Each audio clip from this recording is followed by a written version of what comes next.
शक्ति और साहस की कहानी। एक बहुत बड़े और हरे भरे जंगल में सार्थका नाम का एक शेर रहता था। सार्थका बहुत शक्तिशाली था और उसकी दहाड़ से पूरा जंगल कांप उठता था। उसे अपनी ताकत पर बहुत घमंड था और वो खुद को सबसे श्रेष्ठ मानता था। उसी जंगल के एक कोने में टीका नाम की एक छोटी सी चींटी रहती थी। टीका बहुत ही मेहनती और बुद्धिमान थी।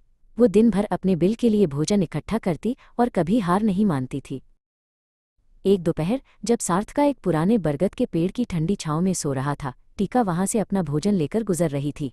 सार्थका की गहरी नींद में टीका की पदचाप से खलल पड़ा। सार्थका ने अपनी एक आंख खोली और टीका को देखा। वो जोर से हंसा और बोला, अरे ओ नन्ही टीका, तुम इतनी छोटी हो कि मेरे पैर के नीचे कब आ जाओगी तुम्हें पता भी नहीं चलेगा। तुम जैसा जीव इस जंगल में क्या काम का। टीका बिल्कुल नहीं डरी। उसने रुककर सार्थका की आंखों में देखा और विनम्रता से कहा, महाराज सार्थका, भगवान ने हर किसी को एक विशेष उद्देश्य के लिए बनाया है। छोटा हो या बड़ा, हर किसी की अपनी अहमियत होती है। कुछ दिनों बाद जंगल में एक बहुत ही परेशान करने वाली घटना हुई। सार्थका जब सो रहा था तब एक जहरीला और नुकीला कीड़ा उड़कर उसके कान के बहुत गहरे हिस्से में जा घुसा और उसे काटने लगा। सार्थका दर्द से तड़पने लगा। वो अपने बड़े बड़े पंजों से उस छोटे से कीड़े को बाहर नहीं निकाल पा रहा था। वो जितना प्रयास करता, कीड़ा उतना ही अंदर चला जाता।